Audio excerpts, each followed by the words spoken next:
Welcome to Somerset Showcase. I've been around Somerset for 25 years covering news stories from around town. And today we are going to interview someone who would be the most successful guitarist to come out of Music Town. We're here with Shaun Hague, who has played with some very well-known musicians over the years, as well as with his own tribute band, which we're going to talk about a little. So, how have you been doing, Shaun? Good, busy. Yeah, it's good to be back doing things again. You got some shows coming up around here. Yep, we got the Narrow Center in Fall River on Easter Sunday, and then we're playing out in Plymouth at the Spire Center on Friday night. So, yeah. So, why don't we go back to the beginning and tell me a little bit about how you started playing guitar? Well, I grew up here in Somerset, and when I was in the 6th or 7th grade, I asked my parents for a guitar, and they, got me one, and they got me this little electric guitar, and it just kind of took off from there. I started listening to a lot of my parents' records and CDs that they had, and just trying to learn them all, and from there it just kind of grew. And by the time I was 19, I was living in LA, and everything took off after that. Who were your parents' CDs that you were? They had a lot of Springsteen, Billy Joel, Beatles. Oddly enough, not a lot of Eric Clapton, but that I kind of found on my own. It's everything, pretty much everything they had. Yeah. Well, who would be your biggest influences as far as your guitar? Clapton, Jimmy Page, and George Harrison are the top three. Yeah. Okay. Yeah. So you got up to Somerset High School, and was it your senior year? I remember going up to the House of Blues in Boston. Yeah. A big contest. 17. Yeah, they had the best. It was 3 categories: rock, blues, and jazz, and I entered the blues category. And out of hundreds of kids who entered it from New England, I ended up winning it. So it was good timing too, because it was right before I graduated high school. Everyone's like, college. I was like, I don't want to go to college. Like, I just want to play my guitar. And that kind of that cemented it. It was like, all right, he's got it. So it's a good thing to put on your resume. Yeah. As you went forward. So where did you go from there? I moved to LA at 19, and by the time I was 21, I was playing guitar for Kenny Wayne Shepherd. And then from there, all of a sudden it was like, wow, I can be paid to be a sound guy and play my guitar. This is great. So I played for John Waite, for Kenny Wayne, for Amos Lee. I sat in with John Fogerty on one night, and there were a ton of other people I auditioned and played with over the years. So, yeah. What was it like playing with some of those guys, and what did you learn from them that helped you with your own? Kenny Wayne especially is really good at business sense. There's a lot of musicians who don't have that business backbone, so it was good learning from him. Great guitar player, so at 21 years old, for me to be playing with someone like that there was a lot to learn. And it's just really a cool experience when you're driving around and you hear an Amos Lee song come on and go, oh, I played that. A John Waite song comes on and go, I played that song. So it's cool. Played it with him. Yeah, played it with him. Yeah. I saw John Fogerty down in Foxwoods a few months ago. Yeah, that was a really cool experience. He was auditioning guitar players, and I was one of 4 people that he brought in from all of LA, and it was an hour-long audition with him. We just went through the whole CCR songbook. It was pretty cool. Did you play center field? I think we did. I can't remember now. I was 24, so that was about 14 years ago. Yeah.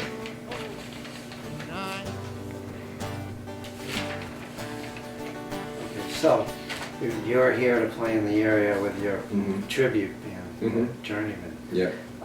And you've been playing with that for a little while now. Can you tell me how that started? I was off the road, and I was working as a booking agent's assistant at a big booking agency, which I still do now. Now I'm a senior agent at an agency called Blue Raven Entertainment out of New Jersey, and I work out of my office in Chicago. But so I get to do both sides now. I do the business side, and I do the touring performance side. And I was just getting really bored. I was missing the road. I was missing playing. I was just working 50 hours a week, booking shows for people, going to shows. And I decided I gotta do something. But I don't want to be someone's sideman again, because I'd gotten away from that. I'd done it for 10 years. And I said, what am I gonna do? So I said, don't want to do the original thing. I did that too, and that was fine. I said, well, I love Eric Clapton. Maybe I'll just give an Eric Clapton a tribute try. And there really isn't many out there. And within a year, 2 years, it started taking off, and people were very receptive to it. So, yeah, and I just happen to look and sound like him, so it works out. Tribute bands are a big thing nowadays. There's so many of them out there. Yeah, well, it's hard to, some of these people you can't see anymore. You can't see Led Zeppelin, you can't see Jimi Hendrix, you can't see Janis Joplin, you can't see Rush. You can still see Eric Clapton, but even he doesn't really tour all that much anymore. Like, he came through and did it's the first time in 5-6 years he toured the U.S., but it was all southern states. So he didn't even come up this way. And people want to see the bands that they knew, and they want to see them the way they looked when they saw them, back in the 60s and 70s. So that's why I think there's a big connection between fans and tributes. But now what's the We're key? also a lot cheaper, too. That's You go see the Eagles, it's about $500 a ticket. My so goodness, but yeah, our Eagles I've tributes seen out that. there, are just as good, and only $40. So Yeah. So what's the key to doing Eric Clapton? Nailing the guitar parts for sure. The vocals, he has a very distinct vocal tone, which I've been able to match. And just people love. Like, going to see a Bruce Springsteen show is very difficult to reproduce because Bruce is on a whole different level. I mean, his style, the band, as tight as they are, his interactions with the crowd. Eric's a little bit easier. His shows are very free. He doesn't talk a lot, so it's easy to just get up there, play, jam, because that's what he does. So we kind of accomplish that. We take some songs and change them up a bit. Like right now, we're doing both an acoustic and electric set. So that's been fun, and people are really enjoying that. Yeah, I've seen both his blues concerts as well as his Oh, really? his regular Nice. concerts. So if you go to your concert and you close your eyes, are you going to hear Eric Clapton? Yeah, people tell us they do. Yeah. So what is it like trying to make it in the music world? It's just, for me, it's always been about connections. When I moved to LA, I was 19, and I just started going out at night and sitting in or just meeting people. And your name, people go, oh, well, Shaun Hague, you should call him, And that's just kind of that's how I got Amos Lee, that's how I got John Waite, that's how I got Kenny Wayne Shepherd. It was just, hey, you should call Shaun Hague. He's a good player, he's a good guy. And that's just the way it turned out, But you got to get out, you got to be confident. And you have to put your name out there. If you just kind of sit around waiting for something to happen, it's not going to happen. Yeah. Yeah, any of those guys, any of them are your favorite to play with? Boy, that's a tough call. The Kenny Wayne experience was a lot of fun because I built a lot of friendships out of that, and I learned a lot. And we were on a big tour bus. I mean, I went from playing small 100-seat clubs in LA to playing. The second show we did was opening for Kid Rock in front of 35,000 people. So I went from this to this, real quick. So it was really eye-opening. Yeah. Pretty amazing. So how the other part of the business you're working in, who are some of the people you represent? Stephen Bishop, John Waite, Ann and Alec, Artemis Pyle, Leonard Skinner. And there's some other nationals, and there's a bunch of tributes that we represent to Eagles, Fleetwood Mac, who else is out there? Deep Purple, it goes on. Any new projects you're working on? Anything coming up? Not really. I got an 8-month-old at home. So it's my newest project. So that takes enough of your time. Yeah. No, just this project and the agency side keep me pretty busy. Yeah. Okay. Where do you live now? I'm in the Chicago suburbs. I've been there for about 10 years now. Okay. Yeah. They have a pretty good blues scene in Chicago. They do have a pretty good blues scene, just a little bit. Yeah.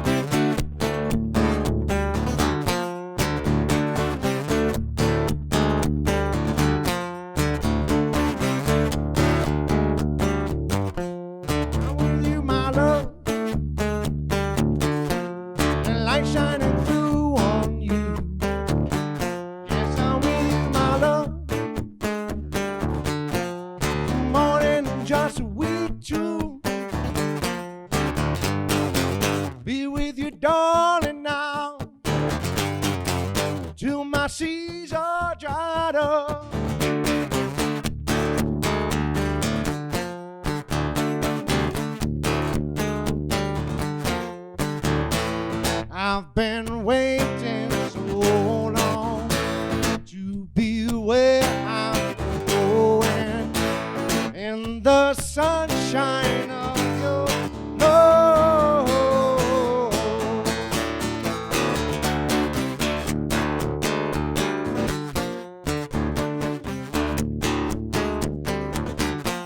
It's getting it on when life goes tired eye. Shoot me with you, my love. I'll give you my dawn surprise.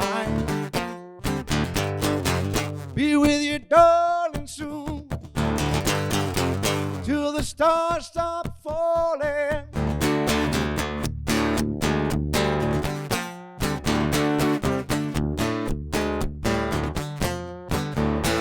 I've been waiting so long to be where I'm going in the sunshine of your love.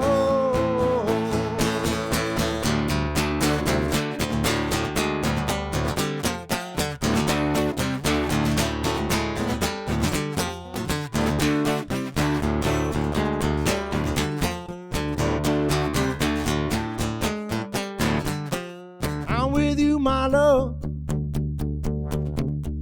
the light shining through on you. Yes, I'm with you, my love. It's a morning just we two. Stay with you, darling, now till my seas are dried up.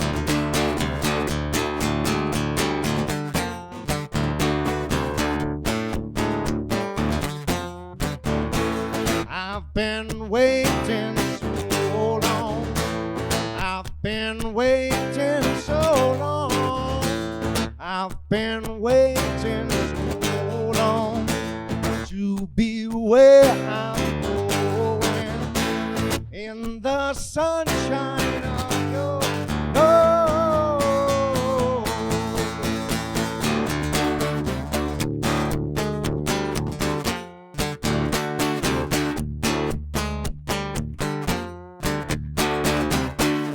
Thank you for coming in No and problem. seeing us again. Yeah, and you got it. I would think all the locals who know you would want to come and see. Yeah, you know, it's good, and everyone buys a ticket too. Like, you know, that's the best part about playing around here. People just love music. The East Coast in general loves music, and in Clapton. So it's people always say, "Well, you don't play around Chicago at times." I was like, "Well, we do one show a year, and that's enough." But we come out here because between DC and, you know, Manchester, New Hampshire, we do really well. We get a lot of people to come out. Yeah, so yeah. Okay, thanks for coming in. Yeah, thanks, George. That's Shaun Hague. We're talking about his Journeyman tribute band as well as his career in music. He's a Somerset High School graduate, and we will see you next time on Somerset Showcase.